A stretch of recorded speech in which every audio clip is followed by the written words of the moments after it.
All right, ladies and gentlemen, boys and girls, children of all ages, this is the JCP End Zone Perspective, and we've been missing Jay the last two episodes, but we got CMP here. So, Jacob, hope you That's feel right. better. Ignore the background right now. I'm trying to fix that as we speak. Um, don't know what it's doing. Anyways, with that being said, for you, today's episode, we have the news, obviously. We have, whoops, we have this week's games. Whoopsie. This week's games, we have our good, our bad, our good, our man, and our blah from fantasy. And we have players or teams that have shocked us this far in the season, both good and or bad. So, with that being said, let's get to NFL news here. Colts rookie quarterback Anthony Richardson to undergo season-ending shoulder surgery. Cole, Yes, if you're the sir. Colts, you got Gardner Minshew. Guys are behind Gardner, but you can't seem to get lucky at the quarterback position. What do? What does this mean? Well, yeah, I think personally what this does is I think it helps in the long term. I know Colts fans are not going to like this, and I don't blame you. It sucks, but it's for the best. If you let Richardson go in there and play as a rookie injured, we're going to see almost the Matthew Stafford effect, if you remember. Like with Stafford, he was gutsy enough to play through the injury, but they don't make him like they used to, is my point. So I think this is a good move. Fix whatever is the massive thing holding him back, and I think it should help the Colts moving forward, and really almost catapult this team for next year into maybe even a playoff spot with this move alone. And Gardner Minshew's not a bad quarterback. I mean, he can take the reins. He could still lead you to a sneaky wild card spot um, when it's all said and done. So I really don't think this move affects the Colts as much as people think it does. Um, but I mean, you do miss some of the explosiveness on offense, but you got a really good backup. You know what I mean?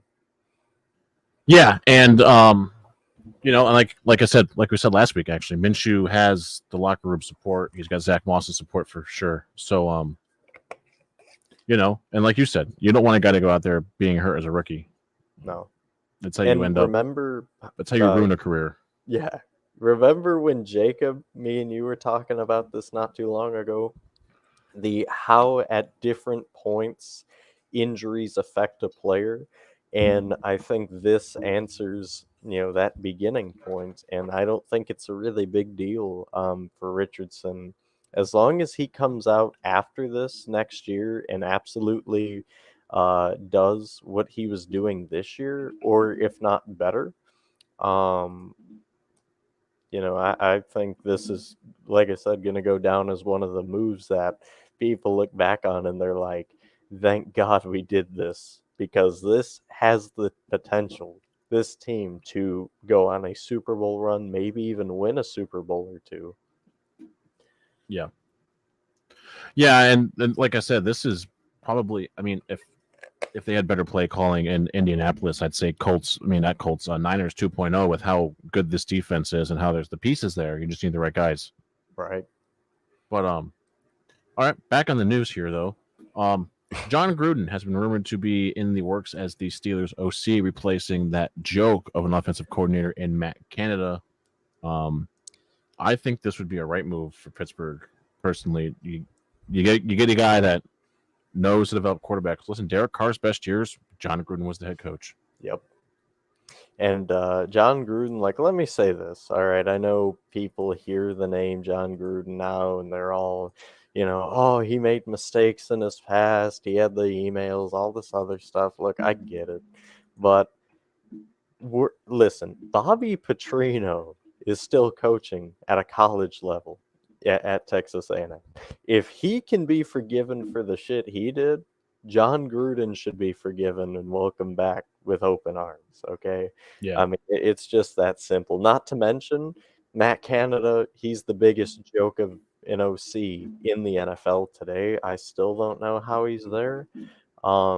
please get him out as soon as you can. Yeah, the guy's not good. He wasn't good at LSU. He wasn't good at Temple. Or Pitt. Or Pitt.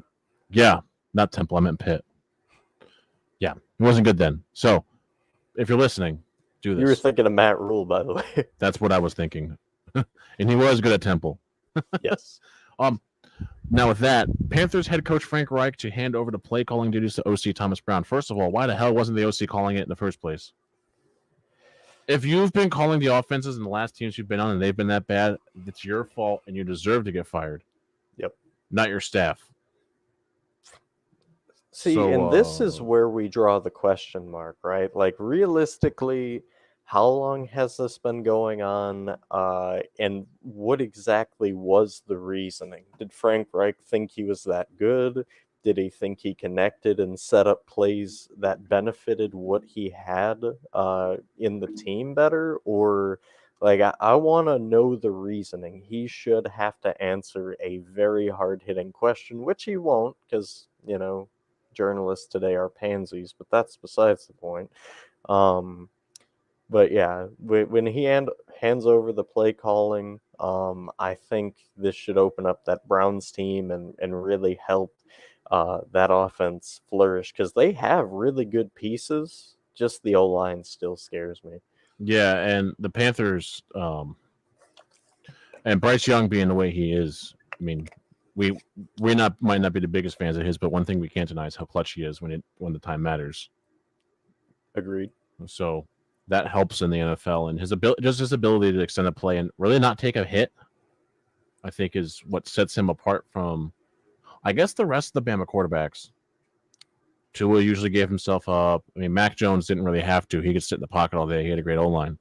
But, yeah. I mean, Bryce Young, he never really opened himself up to get hit like that. Where most of these guys in college go, rare. I got to make a point. Yeah, I mean, and to be fair, that is the newer trend of quarterback that we've been seeing, recently over the last, 4 years. It's no longer acceptable enough to be a quarterback that can stay in the pocket and, hit your passes. Obviously, that was, the way of the old, having statues. But now you have to have that ability to extend plays, to improvise, and to do things like that. I mean, just look at the college level. You got Jaden Daniels, who does that well. You got Jalen Milroe from Bama, who does that. He's working on it, but he's getting better. You got Cade Kubalik from Clemson, who's really coming along nicely for Dabo and company. And Sam Howell, of course, Caleb Williams. I mean, that is the new trend. Well, I guess you can't really say new. It's not like brand new, but it is newer. And we're starting to see it fully take over to where, I think Matthew Stafford is honestly the last quarterback that is considered a statue. Yeah, him and Aaron, really. But, I mean, even they're sneaky fast. Right. Like, they're just deceptive enough to get themselves out of the pocket. See, that was that generation. They were just deceptive. Deceptive agility with whatever you wanted in arms from a quarterback. Now, speaking of quarterbacks and play calling, Kirk Cousins, sorry, said he is not going to waive his no-trade clause, meaning he wants to stay in Minnesota. Personally, I think it's a great idea. I think he should stay. I think Minnesota's very Kirk Cousins. They're okay with being mid. Better than mid, but not great. Cole. Yes, sir. We talked about this last week.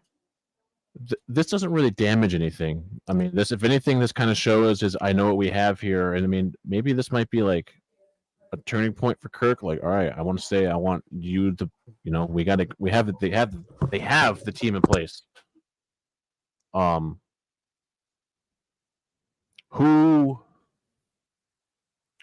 do they help Kirk this year? You see, that's the thing, realistically. I don't know if there is any helping Kirk Cousins from what you did, because think about, all the guys around him, right? You got great wide receiving core. You got, Jordan Addison. He's really having a good rookie year. You got Justin Jefferson, of course. I know he's injured now, but he's still a huge target that has helped Kirk a lot. KJ Osborne has really come into his own. And then if you look at the running back core, I mean, you're pretty deep there. You just added Cam Akers not too long ago for like a bag of Skittles. And then the tight end room, I mean, you got Hawkinson. I mean, I really don't know weapon wise if there's a thing you can do to help Kirk. I think O line could be an improvement. Maybe you get like, a top tier tackle or top tier guard, something like that. But honestly, I would use Kirk Cousins as a mentor. I'd draft the future QB and have him learn under Kirk because Kirk is manageable enough to be good. He'll never be anything more than that. I don't think at least. Um, so to me, it's just a matter of you know what do you want from him, and is he allowed or not allowed, but is he agreeing to do what you want in terms of the front office or the coach. That's kind of the big question for me. Yeah, and I mean maybe some better play calling offensively might help. Besides that, yeah, I don't know what else they need there in that situation because I mean you got to. I mean, and plus he's a good quarterback to kind of teach that. Hey, this is what you're supposed to do. Like he's a good enough quarterback to give a rookie quarterback or a young quarterback like the good basics. Yeah, I mean, it just kind of like who was it? Ryan Fitzpatrick was to Tua a few Mm-hmm. years ago. That's kind of what I would picture Kirk Cousins as to whatever rookie quarterback would come in. And yeah, I mean they have Kellen Mond there, but who knows how great he's going to be. I was gonna say I thought Mond moved on from Minnesota. I wanted to say I don't remember. I thought he did. Maybe I'm thinking of somebody else. I could be wrong. But speaking of moving on, not really moving on, but Justin Fields doubtful for Week 7 with a thumb injury. Man, this kills the Bears. Does it though? I mean, it kind of gives them a chance to see if it's everything but Justin Fields or if it's actually Justin Fields. That's a good way of looking at it. I mean, realistically, I mean, that question's going to be answered. You're playing, a Vegas team that might not be the greatest, but they are a good measuring stick to see, like, okay, where do the problems lie? What is everything that's going to, you know, need to be improved on for next year? Because in Chicago, and I know a lot of Bears fans are already given up on Fields. They're going, hey, we want Caleb Williams, we want Sam Howell.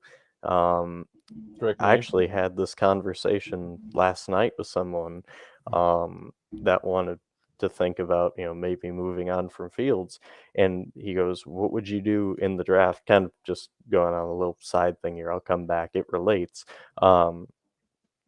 He asked me what I would do. I said, here's what I would do. I would draft a tackle, probably Joe Alt from Notre Dame. Realistically, that's probably what I would do. And then second, I'd either get Malik Neighbors or Marvin Harrison, add to that wide receiving room. And then if later on, you get a second or a third round pick and you still want a new quarterback, I'd probably go like a Jaden Daniels because you already have an offense for that type of a quarterback, or I would go like a Quinn Ewers if he's still around, which I don't know if he would be that late. Um, but the reason why I bring this up is Chicago fans, you got to pick a side, and I think this week will help at least the fan base in like, oh yeah, we want Fields back, or yeah, let's move on. Yeah. Chicago, I wish you and your fans nothing but the best. But now, speaking of football and nothing but the best, it's time to finally come for what you're here for, and that is Week 6 in review. So, as those of you know, we had a couple upsets this week. But first off, we had a surprising game, a struggle game for the Chiefs. But was it a surprise because it was a divisional rival? The Chiefs beat the Broncos, have scored 19-8. Patrick Mahomes, 30 of 40, 306 yards, 1 touchdown, 1 interception. He was sacked twice. Isaiah Pacheco, 16 for 62. No tutties. And Travis Kelce, 9 receptions, 124 yards. Denver, Russell Wilson, 13 of 22, 95 yards, 1 touchdown, 2 interceptions, sacked 4 times. I don't know what's got to give for Russell Wilson to not be as inconsistent as he is. I get yeah, he's barely turned the ball over, and if you think it's him, you don't know football. But at the same time, yeah, it's the worst rated defense of football. But Russell Wilson is still part of the problem. Right. I'm sorry, he just is. And that hurts to say, by the And way. it does I hurt to love say because I watching don't like seeing 13 to 22 as a veteran for 95 yards. You have if you were 250 yards with 1 touchdown and 2 picks, fantastic. But this looks like Nathan Peterman numbers up here. Yeah. Yeah, I mean, quite honestly, I think this is just a big question mark right now because nothing makes sense for either of these teams, in my opinion, because, the Chiefs recently have not looked impressive the last few weeks. It's been a matter of, you know, kind of almost getting by the skin of your teeth. And it's gotta be either lack of talent in the wide receiver room for them, or it's gotta be not finding a way to utilize your weapons properly. It's somewhere in the middle. And then, with the Broncos, I don't know. I mean, nothing looks right. This looks, and I don't hate Sean Payton for the record. I just want to clarify that, but I don't know what he's done with this team. I mean, I'm not saying to give up or fire him or whatever, but I really don't understand how this team regressed so much from a year ago. Yeah, and Sean Payton is. I mean, it also could be. This could be the year where Sean Payton's like, I'm just going to put everyone out there and see what I got. That's true.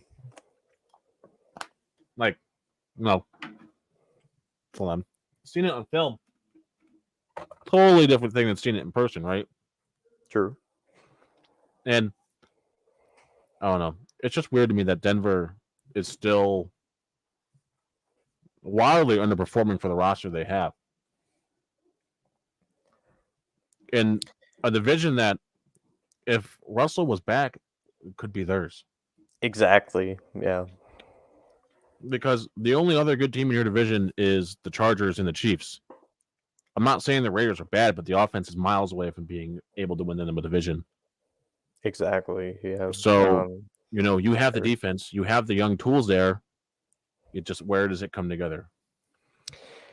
Yeah, I mean, and usually with a team, like especially a struggling team, because if you guys didn't know, I really like, doing rebuilds in my head or, back on Madden, I used to, and I know it's like completely different, but my point being is if you have that mindset, you can usually look at a team and at least have a pretty good idea of where it went wrong or where it's going wrong.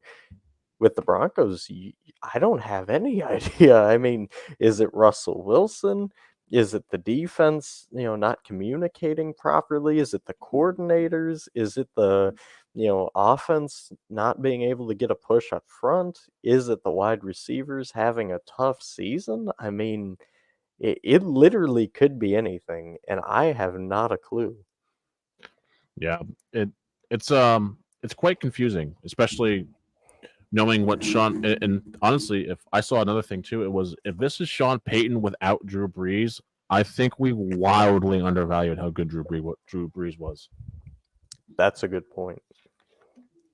Because I don't know if everyone remembers it, but New Orleans never had a good O-line. No. They were always middle of the pack. Maybe a couple of years, they were top 10 O-line, but besides that, they've always been number 15, 16, 20, hanging out there, never anything, always middle of the pack. So if this is Sean Payton without Drew Brees, we undervalue Drew Brees.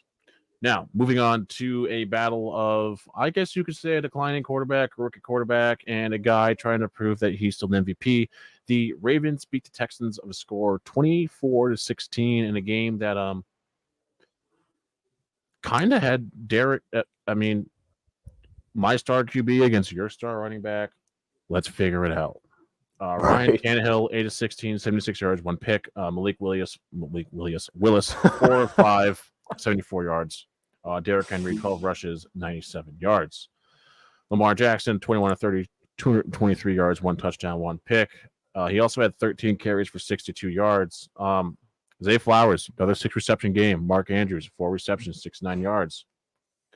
And Baltimore's defense, 6 sacks. Cole, if you're the Ravens, are you kind of thinking, are you thinking this division's yours? Well, I think the thought creeps in, definitely. I don't know if that has crossed, Harbaugh's mind at all or, any of the players, but as a fan watching this, I think, well, not a fan of either team, just in general, loving football. Um, I think you kind of get the notion that, if somebody doesn't do something, this is for sure Baltimore's division because it's not even that Baltimore's playing that great because they're really not. I mean, the Titans had a chance in this game to do some damage, and Mike Vrabel quite literally was just choking, and the OC made some of the dumbest play calls I've ever seen. Like, for instance, when it's 1st and goal on the 1, why don't you run the ball with that guy called Derrick Henry? Instead, he was not even on the field. And then what happened? You fizzled out and didn't do anything on the drive. If I'm not mistaken, you threw a pick too. So I think this game answered a lot more about the Titans than it did the Ravens. The O-line woes, as you mentioned, 6 sacks. Like, how do you even I don't know how you do that. I chewed the hell out of the Raiders last time they did that. Like, you're an NFL team and you're giving up 6 sacks. That's embarrassing. Exactly. Yeah. Ravens defense, like, take nothing away. They're a really good assembled group. They're always good defensively, but 6 sacks is ridiculous. And then on top of that, you throw a pick to Geno Stone, and the Ravens offense really just didn't look impressive. I mean, if you look at the stat sheet, it looks okay, but I think we're running into a similar problem that we always see with rushing quarterback. Lamar had your most rushing yards. Gus Edwards was utterly useless. Justice Hill didn't really do anything, and he had 8 attempts. Um, as for throwing the ball, I mean, they spread it out pretty well, but it was just more so the Ravens defense that really won this game, and the Titans incompetence. So, I mean, Yeah. that's really my takeaway. And also you and Jacob calling the Clowney thing. He had 2 sacks in this game. Yeah, he killed it. So, and also if you're Tennessee, you got to be looking going, all right, something's got to change here. Either we need to, everyone loves Vrabel. I love Vrabel as a coach. I think he's fantastic, but you need to figure out this quarterback room for a guy that can throw. Yep, agreed. Because if you don't, you're going to be sitting here at 2-4 next year. Hell, maybe even 1-5 at the end of this week next year. So I don't know what they got to do, but Tennessee needs this. It's bad when you only threw the ball 21 times. Like, that shows me you have zero trust and zero belief in the quarterback room, which is absolutely abysmal. And that's For with 2 quarterbacks, by the way. Well, yeah, 2 playing, but 3 who could play. Yeah, well, I don't know. Tennessee's got to figure it out. Next on the ticker, folks, a game that Washington flew down to Atlanta, met the Dirty Birds, and cruised out of Mercedes-Benz. Is it Superdome? Silverdome, brother. All right, Hulkster. But they won this one by 8. Sam Howell, 14 to 23, 151 yards, 3 touchdowns, no picks. And I think I'm going to stop before I read off the rest of the stats for the Commanders, not Redskins. First, Sam Howell, buddy, keep doing what you're doing. You got people, you got fans that are behind you, behind the train, on the train. Cole and I are probably conducting the train. Yes, sir. Keep it up, kid. Same thing to you, Des. You're killing it over there in Atlanta. Brian Robinson Jr., 10 rushes, 31 yards. I mean, you're not going to run well in this Atlanta defense. I don't think anyone has all year. Not to my knowledge. And receiving, I mean, Sam Howell's spreading the ball out. Terry McLaurin, 6 receptions, 81 yards. Curtis Samuel, 4 for 42, 1 touchdown. And Brian Robinson Jr., 2 of 25, 1 touchdown. And Washington had 3 sacks. Atlanta, Desmond Ridder, 28 to 47, 307, 2 touchdowns, 3 interceptions. Allgaier and Robinson, both 13 rushes. Drake London, 125 yards, caught 9 receptions. And Kyle Pitts, folks, a touchdown not on American soil. A touchdown on American That's soil. The asterisk. So, Cole, you look at this game. Atlanta's defense had 5 sacks, but they only had 4 tackles for loss.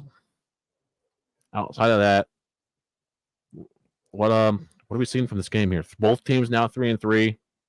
Washington going to New York this weekend. Well, I think what this game showed me, first, I'm going to diss on the Atlanta fan base for just a moment. I hate you guys right now because, okay, first, I'll say this. I love you for talking up Kyle Pitts. Thank you. Thank you for letting Arthur Smith hear it. He deserved to hear it. I agree. The part I hate you about, why are we so quick to hate Desmond Ridder? Why? I saw it so much Sunday, and then even this week, they want his head. They want him gone. They want a new quarterback already. Can we pump the brakes? Because he has been nothing but good. He's made the most out of this roster. You guys are 3-3. Think about where you were without last year. Desmond Ridder. Yeah, a year ago. You were not anywhere close to competitive, yet he has taken this offense with 5 notable targets. Keep that in mind. 5. Drake London, Kyle Pitts, Allgaier, Robinson, and Jonnu Smith, Cordell Patterson. Yeah, Jonnu Smith. I am not saying Cordell anymore. Just go with it. But I mean, seriously, stop the hate, please. Just let the guy breathe. He made 3 mistakes. So what? He's still young. He's a good quarterback. I want to stress that more than anything. All right. Next point. Washington, keep being Washington. I mean, I don't like the inconsistencies, and I really don't like Riverboat Run anymore. I'm kind of off the boat. But I do like the defense. I do think they're playing well, and how can you not love Sam Howell? I mean, this guy, phenomenal. I mean, yeah, for real. He sees the defense. He's safe with the ball. 3 touchdowns, over 150 yards. I mean, what is there to hate? And my only suggestion would be try to get this running back core involved. You got Gibson, you got Chris Rodriguez, you got Brian Robinson.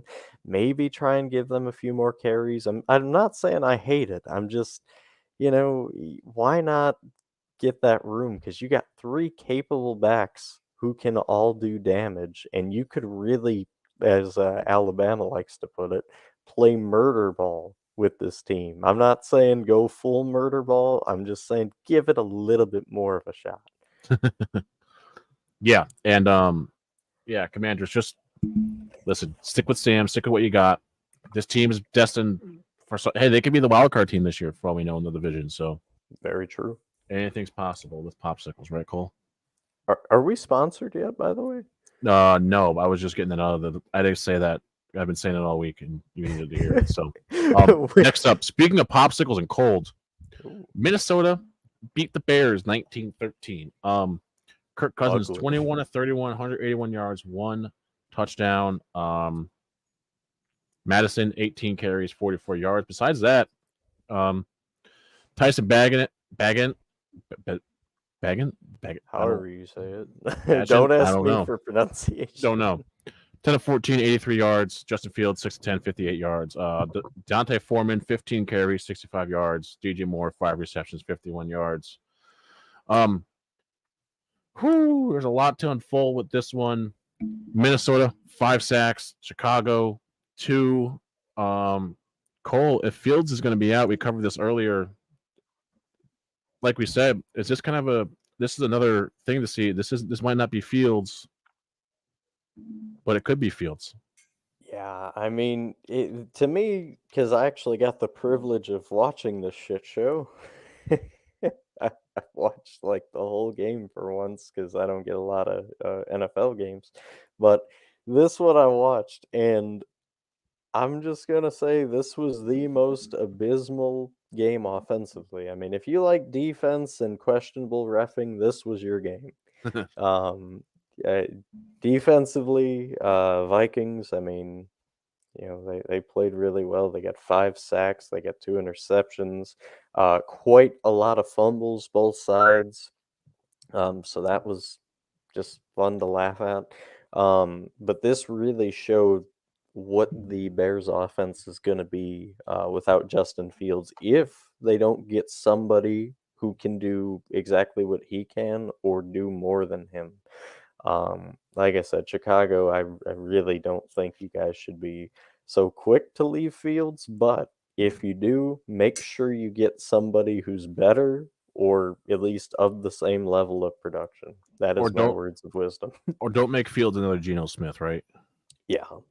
Have the guy get passed on for so long, then once he gets a chance, he actually, with a competent coach, he proves it. Because I mean, we saw if Fields has a couple more seconds in the pocket, he can sling the football. Oh, easily. So let the kid cook. But if Tyson's playing quarterback this weekend, good luck, kid. Don't end up like Mike White and get your body folded in half like a lawn chair. Don't turn into Pop Rocks. Exactly. But I will say one thing: Kirk Cousins is doing a good job of spreading this ball around. Hawkinson 6 receptions, Osborne 4 receptions, Addison 3, Madison 4, Powell 3. That's very very wealth sharing, I should say. He does. He spreads the wealth. He does a really good job of, especially padding some fantasy stats. I'll get into that later, but he's just so like Jacob would always put it, and me, like he's the epitome of mid. He's not gonna wow you, and he's not gonna make you hate everything. He's just gonna be like, oh, you do some things good, you do some things wrong. You're literally the definition of 50. You should change your jersey number to 50. Yeah. But with that being said, folks, I'm going to move us on to the next game here. Bengals putting it together as they beat the Seahawks 17-13. Joe Burrow, 24-35, 185 yards, 2 touchdowns, 1 interception. Joe Mixon, 12 carries, 38 yards. Now, Jamar Chase, 6 receptions, 80 yards. Tyler Boyd, 7 receptions, 38 yards, 1 touchdown. Geno Smith, 27-41, 323 yards, 2 picks. Kenneth Walker, 19 carries, 62 yards. Tyler Lockett, 6 receptions, 94 yards. Now, I want to say something. Joe Burrow, looking like Joe Burrow now. DK Metcalf, you got to control the temper. You're costing your team penalties, man. But Joe Burrow only got sacked 3 times, and since he got 4 sacks. So, Cole, Yes, sir. We were just talking about this being Baltimore's division to possibly win. Can Cincinnati win it if they start playing like we know they can? Absolutely. I mean, this is a really pivotal game. Pivotal game for Cincinnati because, if they came into this game and they lost, I mean, if it was close, it wouldn't hurt. If it was a blowout, obviously, I would probably say not necessarily wrap up the season, but definitely wrap up the division chasing. This game kept them alive, keeps their head above water. And if they continue to just thrive going forward, I think it could be kind of exactly what the doctor ordered for the Cincinnati team.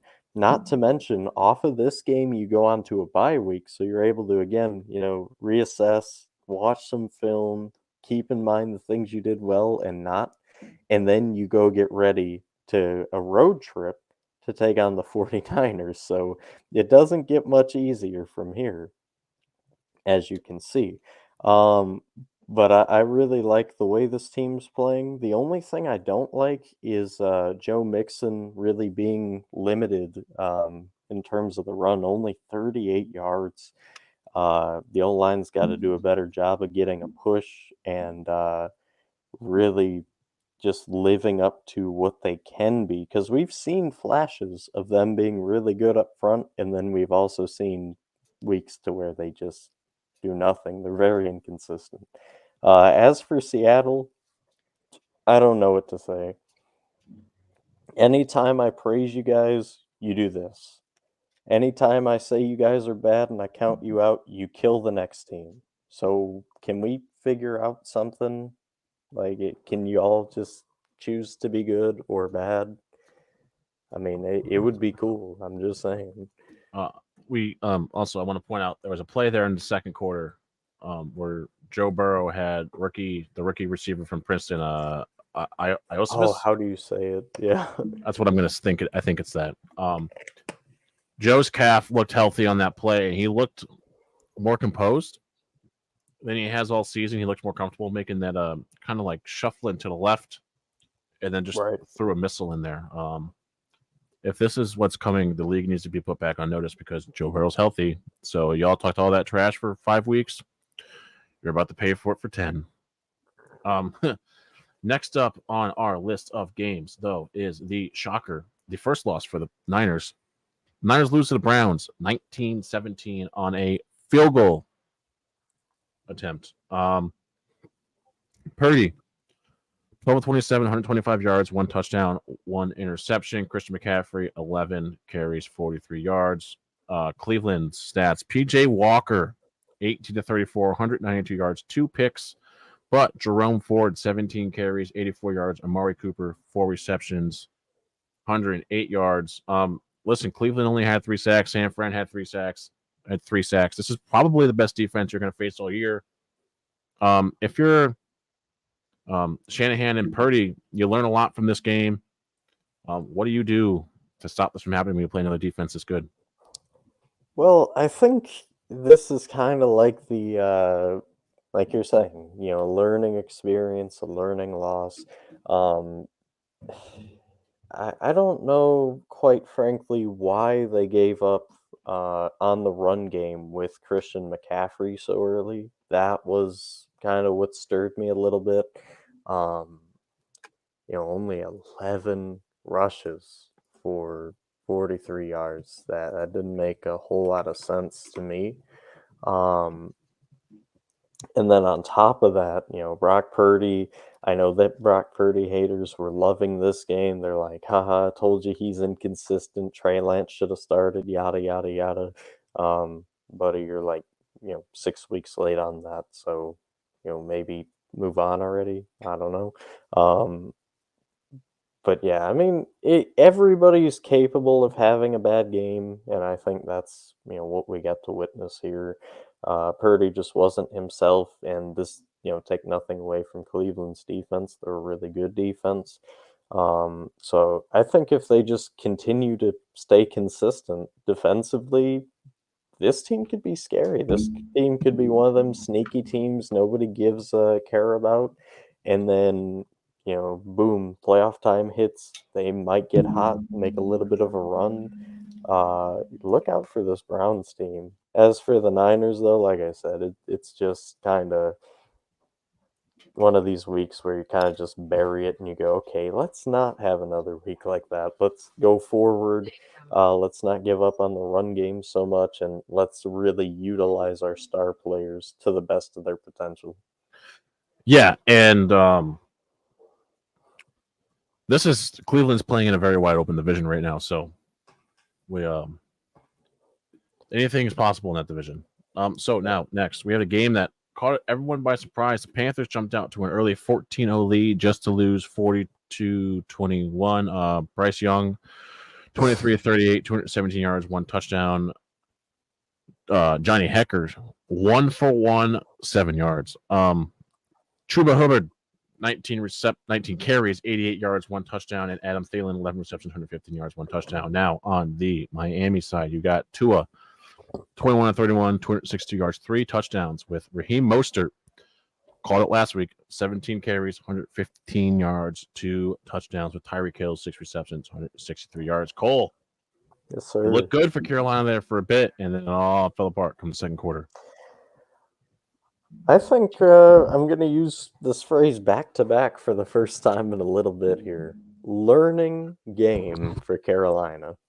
This game teaches you, especially with Frank Reich, first year with the Panthers, hey, look, we came out, we were on fire, and all we really did was piss off the Dolphins. So I think what needs to be learned from this is you got to keep your intensity. And I think that's one of the main things that we saw slipping from Carolina. It almost was like, it turned 14-0, and then the players were like, it's easy. We're just going to cruise. We're going to win this thing. So I think maintaining intensity is a huge part for Carolina to learn from this. And I will talk about the positives. I really like the play calling balance here. I like Bryce Young, how he, threw 38 times. I think that's a real in terms of how many times you want a quarterback to throw, and then you didn't give up on the run game. You had 25 total attempts rushing wise, and I think that is ideal. I mean, you got to keep a defense honest and have balance, especially in a game like that. So I like that. For the Dolphins, though, I mean, what can you say? Quite literally, that has not already been said. Tua's looking really good. Raheem Mostert's very quick and explosive. The wide receiving core, Tyreek, Jalen Waddle, Berrios is coming into his own. Um, and the defense, I mean, give them credit. After that 14-0, early scare, they really got it together. They dug in, they made some adjustments, and they only gave up 1 touchdown after that. So, this Miami team, they're still very dangerous. It's just going to come down to, what can they do in the big moments, as we saw when they played the Bills and got exposed. Yeah, and how do you? Yeah, exactly. What happens when you play a team of your caliber? Are you going to get exposed, or are you going to win? This happened last year. You play a team of your caliber, you can only beat them at home because you have all that temperature difference earlier in the year. Now that's all I had to say about that. Carolina, good job jumping out to a 14-0 lead and scaring us all, but Miami got on track easy. Now, speaking of getting on track, the Jaguars, big second quarter here, 21 points. They won 37-20 over the Colts. Minshew, 33-55, 329 yards, 1 touchdown, 3 picks. They didn't run the ball a lot. Pittman, 9 receptions, 109 yards. On the Jacksonville side, Trevor Lawrence, 20-30, 181 yards, 2 touchdowns, 1 interception. ETN, 18 carries, 55 yards, 2 touchdowns. And, I mean, they had a lot of guys receiving equal in numbers almost. So, Cole, you look at this game, you look at what both teams were able to do, but Jacksonville's second quarter really made a difference. What you got from this one? Well, I think this is the perfect game if you were to try and get somebody who's new to like football. I think you'd show them this game. And the reason why I'd choose this game over some other games is, at least in the pro level, I got, others for college. That's a whole nother story. But I like how this game went. You had initially, the Colts were playing good. They got a field goal, struggling defense. Nothing seems to be working. Jacksonville makes some changes. They score 21. And of course, the Colts really didn't do a whole lot, only got 3 back.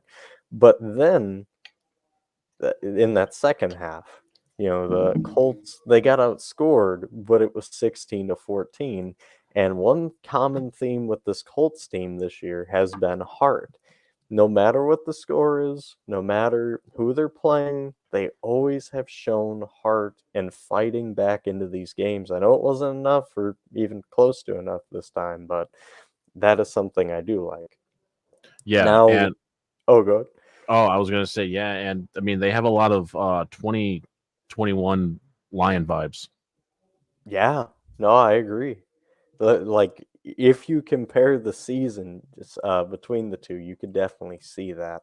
Um, the other part of that I was gonna say is, Jacksonville is finally coming back to being the Jacksonville we thought they were gonna be. I mean, they're explosive. They have some really great players. They're finally starting to get in the groove again. So look out for this Jacksonville team going forward, because if they can keep up that momentum they got with Trevor Lawrence looking really well, Travis Etienne, I know he kind of struggled this week, but 2 touchdowns. So again, that's why, people look at the stats and they go, only 55 yards, but you have those 2 touchdowns that, they add up in a huge way. And then spreading the love, as it's been pretty common this show to say, Christian Kirk, Evan Ingram, Calvin Ridley, even Travis Etienne getting some love in the passing game. That's huge, because now you, as a defensive coordinator watching this team, you're going, oh, so it's not only Travis Etienne I got to worry about. I got to worry about, these wide receivers that are slowly but surely finding their groove, and Evan Ingram is reemerging to be uh, at least back to the top 15 tight end status. Yeah, yeah, it's nice to see. It really is, especially when he was a Giant, and I thought he was going to be our guy, but I was wrong. Now next game here, Saints lose by a possession to the Texans. Now I got a question to ask you: would you rather be a 3-3 New Orleans team with Derek Carr or a 3-3 Houston team with C.J. Stroud? I saw this exact question on Twitter. I don't know if you that's where you got it, or just two ESPN, minds whatever, thinking. out of New Orleans, the guy that does whiskey and wine. Yeah, Oh, Matt Moscona. Yes, I yeah, could not whiskey, think. but the whiskey out of I whiskey and wine. gotcha. Yeah, him. He was talking about. I followed that on Instagram, and he was asking. He's like, "You look at Houston. Would you rather be Houston with C.J. Stroud and what they got, or New Orleans with Derek Carr and what we got?" See, I'm gonna answer that question in a way that not many would expect. I personally would want to be either of these teams, and there's a reason for each. I'll start with the Texans. You got CJ Stroud. Kid looks really good. He looks like he's adapted to the NFL at a higher level than, some thought he would. I actually thought he'd be kind of at this part, maybe a little bit behind from where he is. So I won't include myself in the hater list there. Um, but I also love the running back core. You got Devin Singletary, who's really doing good. Damian Pierce is still, scary as ever. I know, he hasn't really been doing much the last few weeks, but he's still passable. He's still a threat. The defense is really good. Will Anderson is coming into his own. Henry To'oTo'o is, really finding his way. Jalen Petrie, they're young, they're good. And then for the wideouts, I mean, you got Nico Collins, and I'm including tight ends too. I mean, you got Dalton Schultz, Brevin Jordan's a beast. Robert Woods, they didn't really utilize him as much as I thought they were going to, but he's finding his way. He's a good veteran on the team. Um, so that's why I'd want to be Houston.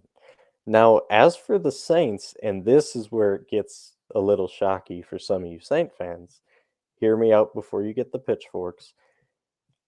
I would not want Derek Carr as anything more than a mentor, because you got Jake Hayner and he is a baller.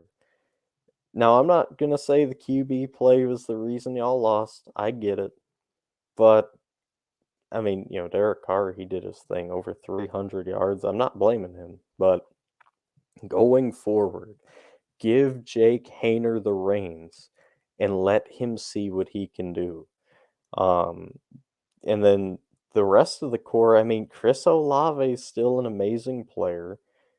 Michael Thomas, please, for the love of God, trade him. I'm so sick of him. Yeah. Just get a haul, get him out. I think he needs a change of scenery. I think he does you no good. Please get rid of him. And Taysom Hill's still here, and he's fine for what you want. And I think honestly, the running back core, they're good with Kendre Miller from TCU and Alvin Kamara. And it's just like, if you get another elite wide receiver and you give Hayner this team, I think this could be a scary team.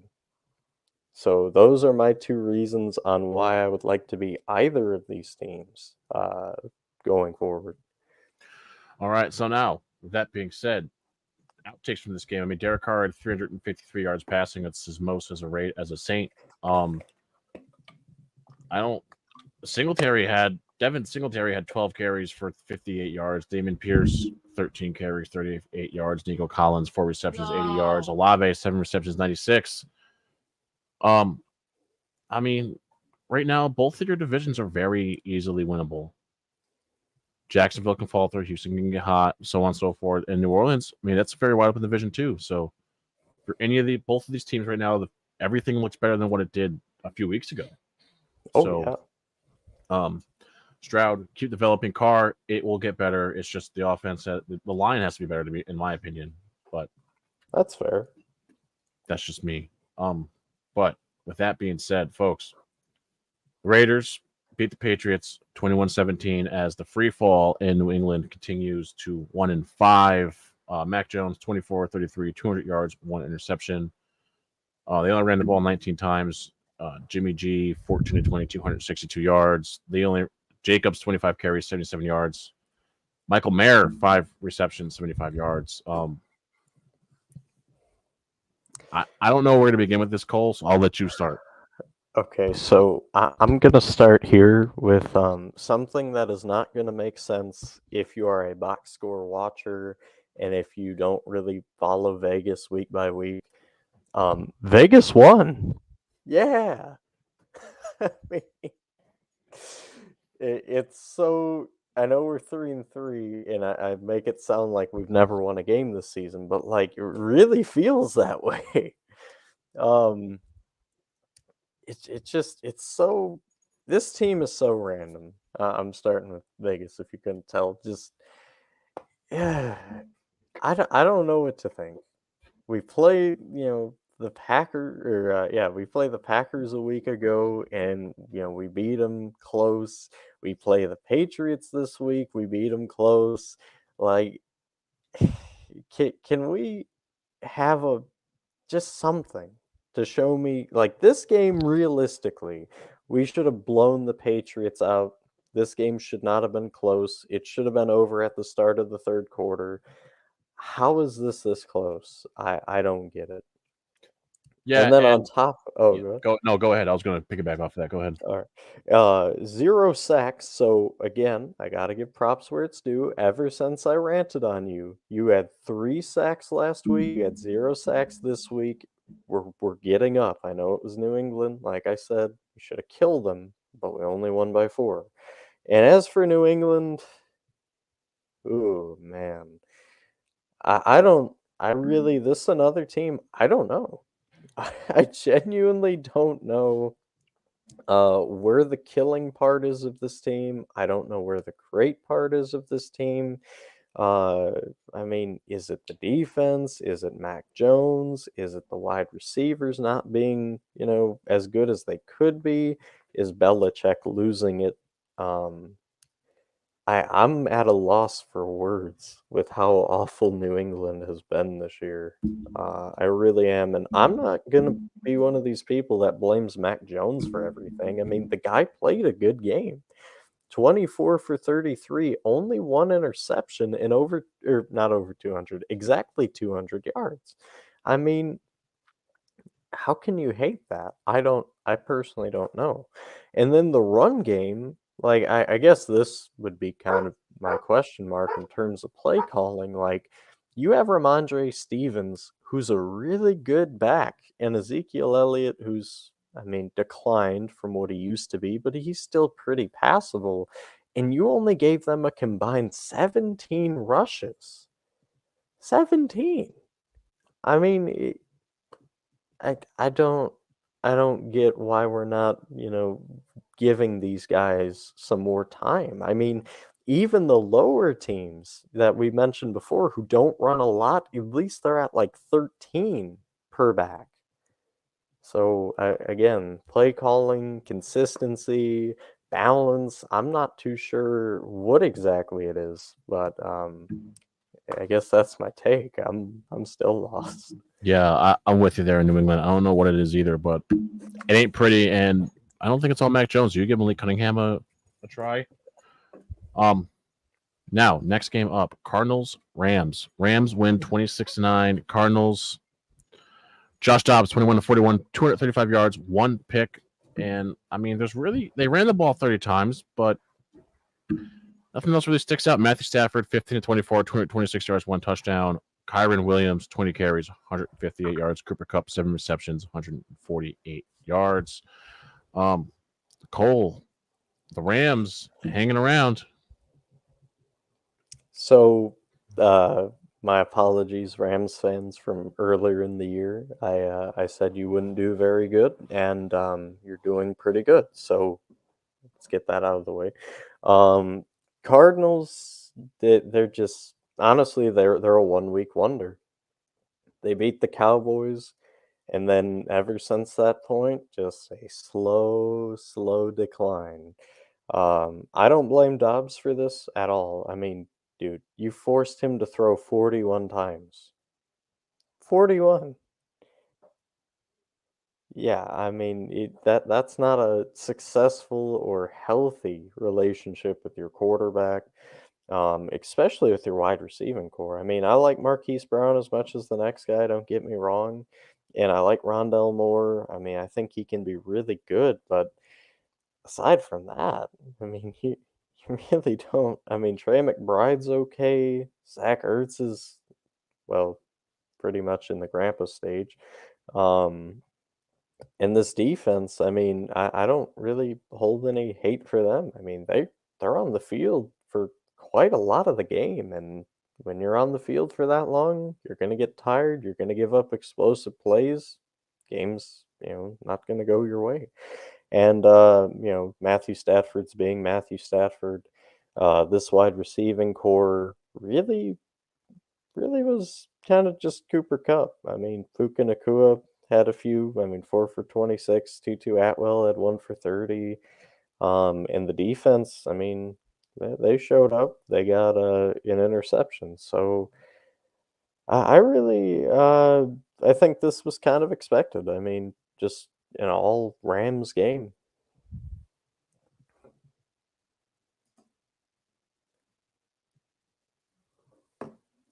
How you doing, Jacob? Good to see you in the comments.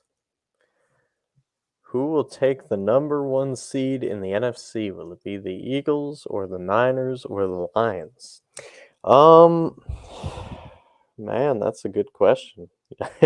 We I'm gonna go currently with the 49ers, just because I know they lost this week. We just talked about that, but I don't think it's you can write them off. I really like what the Lions are doing. I honestly put them above the Eagles. Um, but I still think this is very much the 49ers conference to rule over. So what about you, Jude?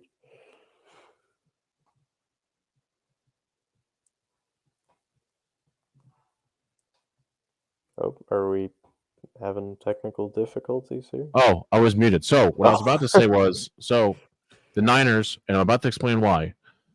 Jalen Hurts can't throw the ball downfield. He can't push the ball downfield. That hurts this team. AJ Brown's the only reason you get downfield. And then the Lions, you're the easy 2 or the easy 3. You have to beat the Niners to prove that you're the one, in my opinion. With that being said, yeah, it's very much the Niners, the conference. The Eagles, you saw the Eagles here lost to a Jets team that the Bills beat. And Josh Allen struggles against this Jets team. So where is it? I was going to say the Bills lost to the Jets. Oh, never mind. Yeah, they lost to this Jets team. I thought they beat them a second time through. I thought they played a second early game, but I'm wrong. No, I'm wrong on that one. I already know it. But you get my point. This is a tough defense, but I mean, you're a better team than the Bills, supposedly, so you should be doing better than the Bills would. But Zach Wilson has been playing bad football, 1933, 186 yards. Cole, you look at this game and what the question was just asked.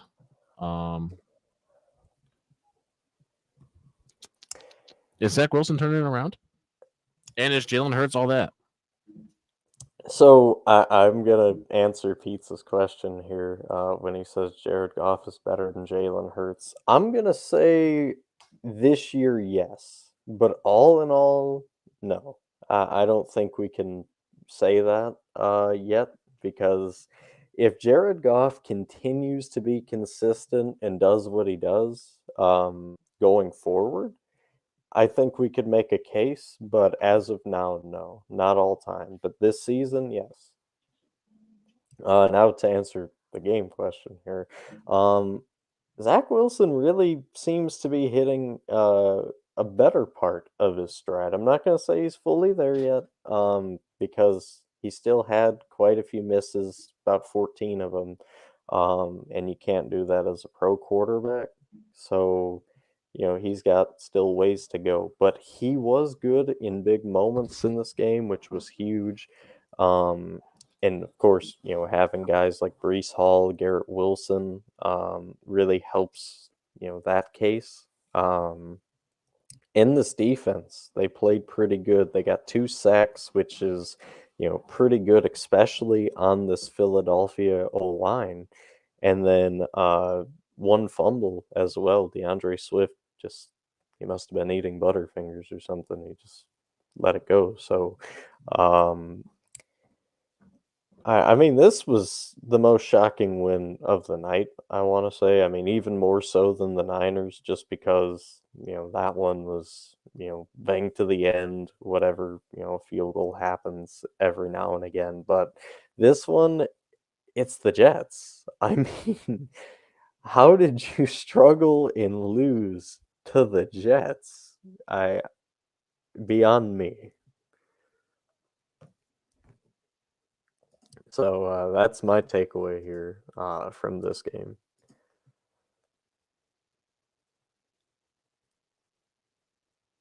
Chooch, hello. I'm with you there. I keep muting myself.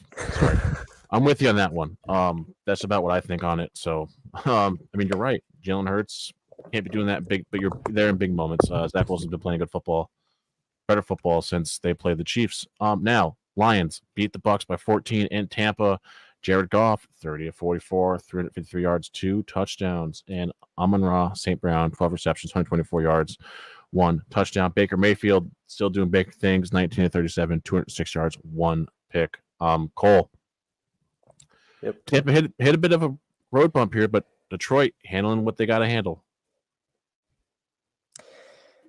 This was not a pretty game by any, stretch of the imagination for either team. I mean, I know Jared Goff, stayed consistent, but this was a grind. If anything, this reminded me of a reverse Big Ten game, minus the points.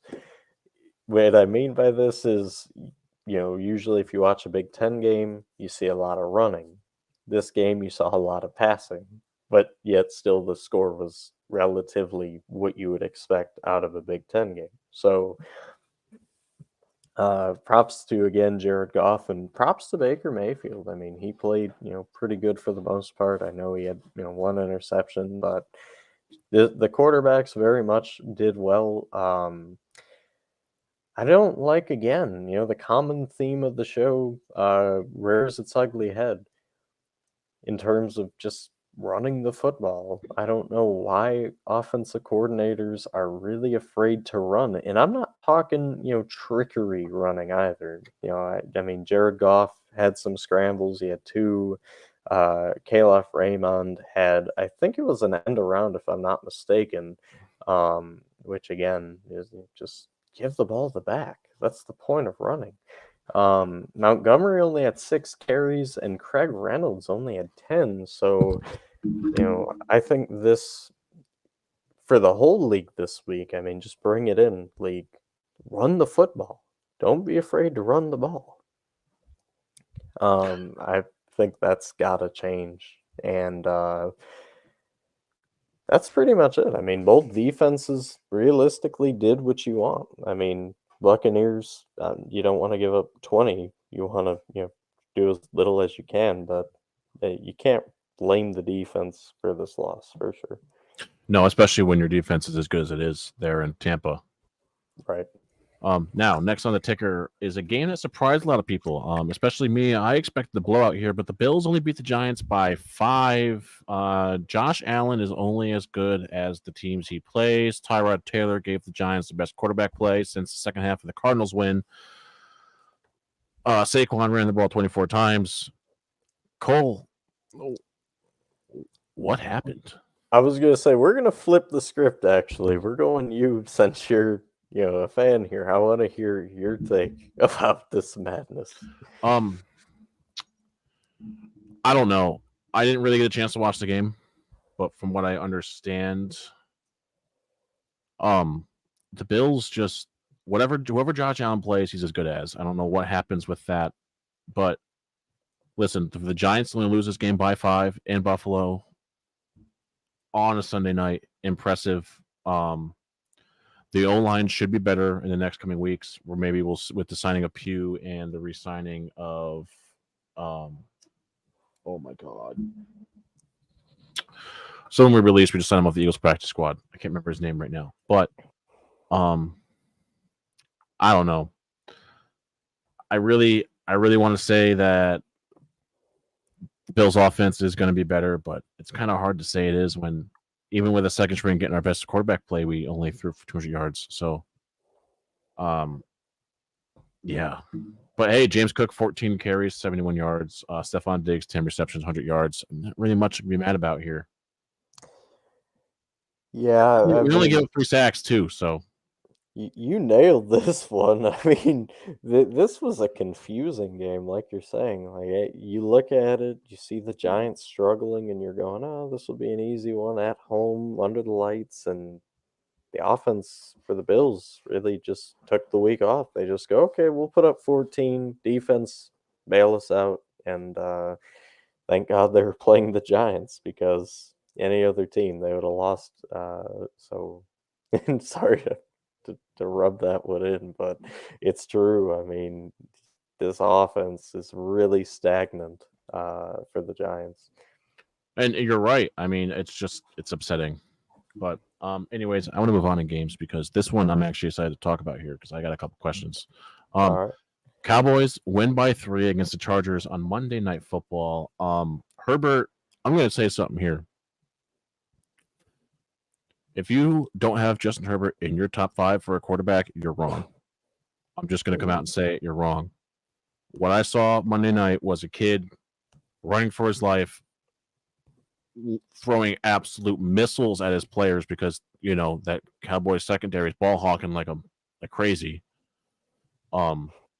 Certainly had 1 pick, but I have a question. Brandon Staley, why I get why you went for the touchdown on the 4th and 1 there in the 3rd, late in the 3rd, but just get the 1 yard and you have a touchdown and you win. You legitimately win this game, or it's in overtime and Dallas has to go for the 8 points come that, or just kick the 3 come that field goal. The game's different. You're 3 and 2. You're not 2 and 3. Is Brandon Staley the reason why this team can't do anything come important games in LA? I think so. And your thoughts on this game? Yeah, I mean, to answer the first question, absolutely. Staley's an idiot. I mean, I hate to be so blunt, but I mean, he is. how do you blow this talent? Look, I'm not the biggest Justin Herbert supporter. That's, universally accepted. If you've ever watched the show, you know that. But like you were saying, he was playing out of his mind. He was really just trying to make anything happen, and he did for the most part. Austin Eckler was utterly useless in this game. Herbert had to help out the rushing stats too. I mean, 6 for 20. He was almost the lead rusher. He was 7 yards off. And the wide receiving core, I mean, they did their job. So, it's always nice to see when wide receivers catch passes. And then the defense too. 5 sacks on the Cowboys. And they're Yeah. no slouches. Like, their O-line, they're pretty good. This whole team is really good. It's just upsetting. I mean, honestly, I think this was a battle of two really not good coaches. I mean, I'm not really a big fan of McCarthy, and I really don't like State. How do you say it? What's the Chargers coach name that I can't think of that starts with an S? I just said it. Staley? Like, thank you, Staley. I don't like him a lot either because he just keeps blowing games. So this really has nothing to do about the talent. I'm not really going to talk much more about the talent. I'm just going to look you organizations in the eyes and go, look, Chargers, it's time to get rid of him. And Cowboys, I'm not going to say necessarily get rid of McCarthy. I'm going to say if by some miracle you can get rid of Jones, Jerry Jones, good job. And if you can't, continue to have the same culture of abusing your fans. You should be in jail for the abusing that you do to that fan base every year. Every year. It's bad. It's real bad. But now, folks, all in all, Cole, thoughts on this last week. I mean, I'll start here with since I asked the question. We're not learning anything about any teams except maybe Jacksonville. Right. I mean, we're learning that Jacksonville's a lot better team than we thought it was, and that might be the only question. Actually, the Rams too. The Rams Oh are yeah. the Rams are probably a sleeper team this year. I'm going to come out and say it now. That's what I think we learned so far this year is that the Chargers have a coaching problem somewhere. I think it's Staley. It has to Yeah, be. yeah. Yeah, but now, folks, did you have anything we learned from this week? Sorry. Well, not really. I mean, this was oh yes, actually, run the football. That- that's my big message. And also, coaches, don't overthink it. Get your big players in positions to where they can succeed. I know it's a crazy concept there, but if you do that, you can win. Yeah, for real. Wow. For real. But now, folks, to the fantasy good man and blah. Cole, Yes, sir. who is your good All right, this so week? my good for the week, I versed him, ironically enough, as he was on Snyder's team. Raheem Mostert, he took off this week. Um, 2 rushing TDs, 115 yards, 1 receiving touchdown. All in all, put 3370 up this week. So, as much as I hated versing him, I gotta give him props. He kicked ass. I am going to follow you up and say Cooper Cup picking up Oh where he yes. left off last year, 24-30. I don't have you on my team, but for anyone who does, they're lucky you're back because they're just lucky. They're more back than Texas, I will say No, they that. are. That they are. All right, Cole, who's your man? All right, my mid is actually somebody who plays on your team, ironically enough, Saquon. and I'm gonna say Josh Jacobs. It wasn't a Oh, bad week, but it wasn't a great week. And 77 rushing yards, 16 receiving yards, and 2 catches, and only putting up 1030. I'm not upset about it, but I did think he was gonna put up more and have a better week, especially against New England. Yeah, and yeah, you're right. I'm gonna come out and say Saquon Barkley. Listen, you had 11.8 yards. Oh, I'm in my mans now, not my goods. My bad. My man, Oh, Saquon. 11.8 points. Listen, yeah, you had 90 something yards against Buffalo, but how many star running backs have gone into Buffalo and ran all over Buffalo? So that's why you're there. Cole, who's that's your man? a very good. Oh, this you said bad, right? Man, your middle. Oh, that was my middle, Josh Oh, my Jacobs. bad. My bad. I did skip over that then. All right, who's your bad? All right, my bad. And this is more so. I know technically there are worse players out there who had a worse week, but this is my message to Cincinnati. Joe Mixon, 38 rushing yards, 24 receiving yards, 3 receptions, and he put up 770. Listen to me, Cincy. Run the football to Joe Mixon. That's my simple message to you. If you give him more time to run, more lanes to run, more plays to run, you're going to see a more alive rushing game with him. So please let him run. That's humbly what I ask you. Please do it.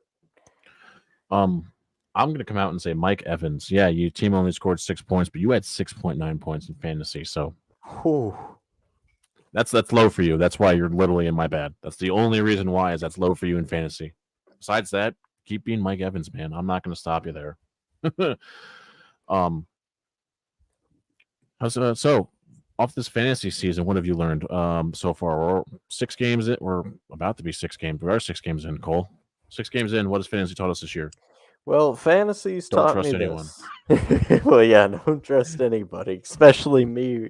When I trade you, DK, or not DK.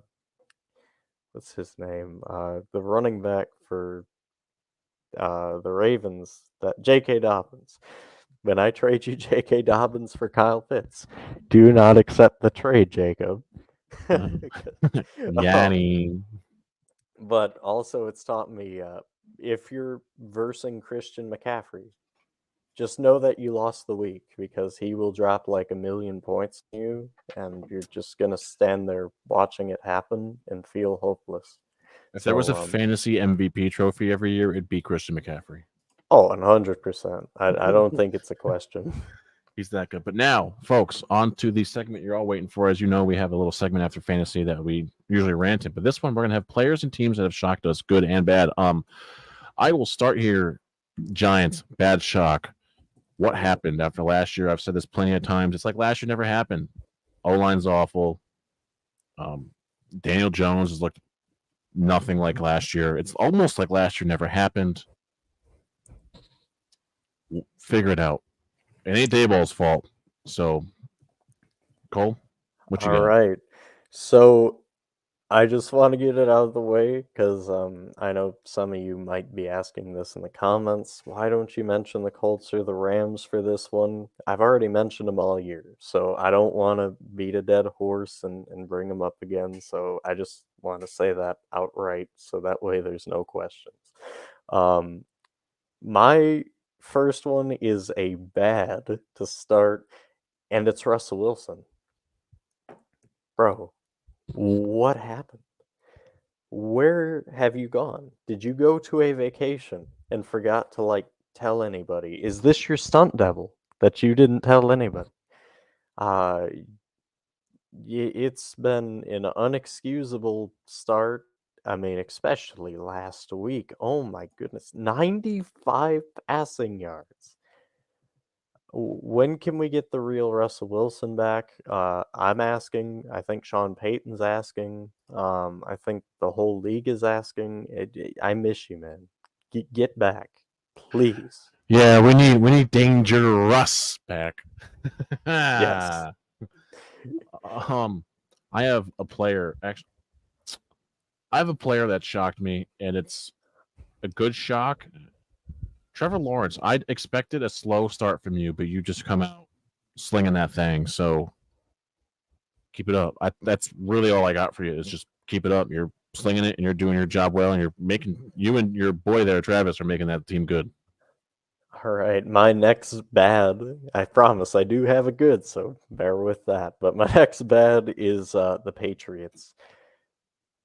I don't. You broke me, like, in terms of what to say on this team. I'm so frustrated. Like, Bill Belichick, what's going on? Mac Jones, you're not the issue, even though you're said like you're the worst quarterback ever if you listen to the fan base.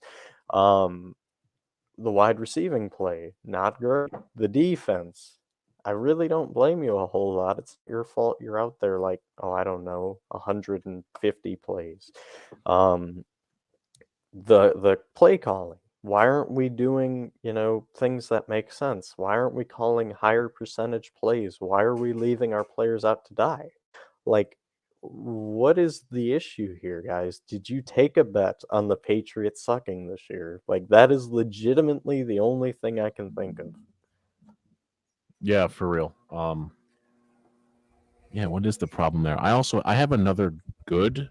Ooh, Actually, I have another bad, and this is my last one. The Saints. okay.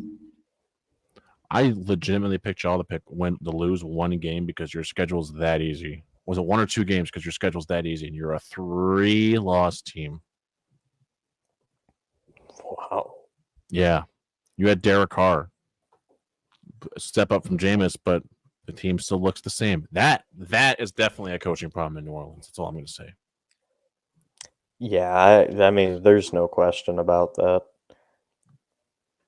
And then my last good one, and actually, I don't know if I should bring that up because it's like, it's pretty. I'm gonna say it anyways. Okay, the Lions. Listen, you had expectations for the first time in like 25 years. Really big expectations. And you've lived up to them. I feel like that is something that does not get talked about enough, is when a team has expectations to be good and they actually do it. Yeah. So this is the first time that I've seen this being brought up. So there's your props, Lions and Lions fans. Jacob, now you can, celebrate or whatever. I mean, I know you're on one leg now, so Yeah. let's do a little Sir chair hobbles a fist lot. bump. Disco chair. You Disco spin me chair. right round, baby, right round. So yeah, Lions, keep it up. Keep doing your thing. Dan Campbell, you've been a phenomenal coach. Keep doing it. Cole, is that all you got for today for this week's episode? Yes, sir. Well, that's all I got. Thank you, all you beautiful broken chairs. I forgot that earlier in the episode with the tickers because, sorry, Cole, I was running behind today. Good. Folks, we will see you tomorrow for the college football show. That's Cole. I'm Chute from the JCP End Zone Perspective, and we are out. God bless y'all.